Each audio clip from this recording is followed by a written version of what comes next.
okujja bangi nga bwe mulaba ekifaananyi gubadde mukolo mulungi nebalaba tesitesi sekafa honorable nakiwala nkusiima nnyo ku lw'omulimu gw'okoze kuteekateeka omukolo guno mwena abataddeko emikono gyammwe mbebaleza ddala.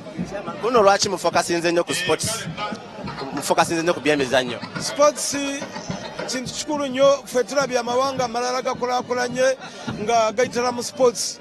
Kati naffe kisuubira bwe tu encouraginga nnyo sports kubanga tulina youth tebalina mirimu naye omupiira gwokka mulimu. Singa tusobola okupromotinga sports tusobola okuyamba ku baana baffe ng'omulimu nga okufunamu. Tulabye amawanga nga Nigeria nga kyongera nnyo ku inkamu y'eggwanga, even ba professionals abali bweru nga baleeta mu ggwanga lyabwe. So sobera sports can help our youth. Bannabusoga babalaze nnyo okwagala ebitundu ebirala bye tutanatuuka basuubire ki abantu be Bannayuganda? Era kyebalabye bamanye nti neewaabwe kijja kubeerayo bwe kityo. Era bwe tunaaba etuuze twagala okwanirizibwa okw'amaanyi nga bwe tupromotinga sports twagala Bannayuganda ffenna okukwatira wamu tubawagire na buffe batuwagire. Lastly, ekigambo kimu eri Salt Media omukolo gubadde live. Salt Media sina bwe neebaza neemala naye mwebale nnyo okubeera buli wamu bwe tubeera.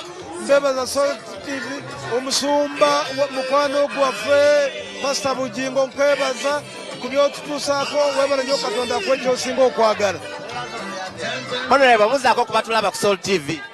Webale nnyo bannaffe mwebalire ddala omukolo mugula gubadde mulungi nnyo era tubeebaza mwena Salt TV ne TV endala zonna ezibaddewo ne rediyo ez'enjawulo. Mwebale nnyo mwebalire ddala okabalinga omukolo guno obulungi ennyo. Abavubuka okusalako ekisaawe kino ne bajja ku mukolo gwa General Muhoozi kitegeeza ki eri eggwanga? Kitegeeza nti abavubuka balabye omuvubuka munnaabwe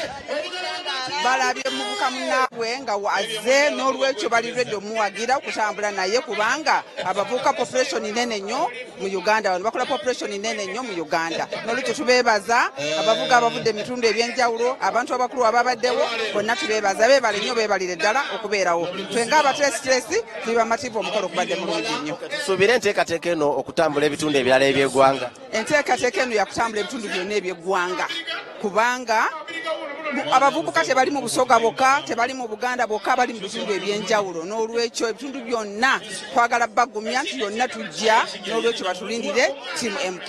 Tweyanziza atulaba ku Salt TV era ngenda maaso n'okubanga nkutuusaako enteekateeka eno nga bweri era nga njagala kwogerako ne Jackie tuli buterevu ku Salt TV. Nsaba Jackie obuzeeko okuba tulaba ku Salt. Tuli live ku Salt TV nsaba otubuze. Mbalamusiza nnyo bassebo ne bannyabo mwebale nnyo okujja okuwagira emipiira gya Sekafa Women Championship ezigenda tandika ng'ennaku lumu. Ttiimu 8 ezifominga Sekafa Women Championship empaka z'abakyala ez'okusamba omupiira. So General azze leero okuzilaunching okuziflagging off. Njagala kwebaza abantu b'Ejjinja, our hosts. Thank you so much. Mwebale kujja mu bungi ekisaawe kijjudde kibooze. Njagala kwebaza chairman wange Michael Wajira Toyota okutegeka emikolo emirungi bwe giti. Tekibangawoko mu history ya Uganda tugula empaka z'omupiira z'abakyala abantu ne bajja mu bungi ne balya ne banywa ne bajuza ekisaawe ne kibooga. Banange nibo balenya Abasoga ekitundu ky'Obusoga balenye okutwaniriza. Nsaba mwenna mbakunga mwenna gye muli mujje mulabe empaka z'omupiira zino.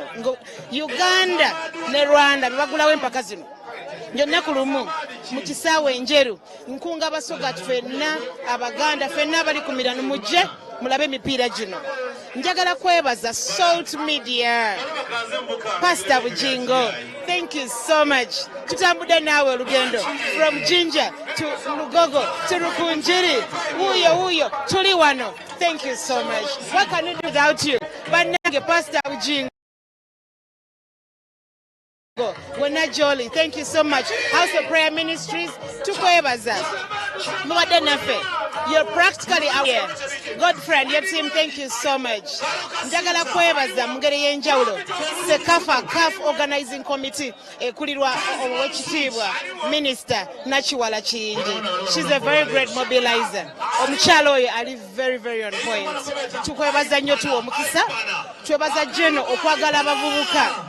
emipiira is a source of entertainment, a source of income and a source of social cohesion mu bantu. Mukikola mutya nga tiimu chairman buli mukolo gwe mutegeeka gubeera gw'amaanyi ne mukikola mutya? Tuliko ekisa kya Katonda kye kisookera ddala. Katonda wabeera mu kintu bwe kimu kitambula bulungi. Ekyokubiri, team chairman executive is a dedicated committee. Tuina chairman waffe Momanyi Michael Nwajira. Tuina vice Bernard Kwasa. Tuina head of planning Omwami Emma Omugaga Emma. Tuina honorable Kangwaje. Tuina Hussein. Tuina Mpia Womujinja. This team is good. Tuina logistics says. We have Sharon. If you need to meet team chairman, abana bato bagaga bateka mu sente. Bino bye muwulira nti simanyi gavumenti bawadde sente tebiriyo. Baana bato, baana bakozi, baana balina sente. Bateka mu sente mu program eno, personal money. Ne wano batadde mu sente. So we love what we do. It's a team of dedicated members that are making this happen. Yeah. Tweyanza atulaba ku Soul TV era nga enteekateeka bwetu bwebadde njagala kwogerako n'abantu kanjogere nze okay mu kiseera kino mukirabe ekigenda mu maaso abantu bagenda mu maaso n'okuba nga babuuzaako babogerako ne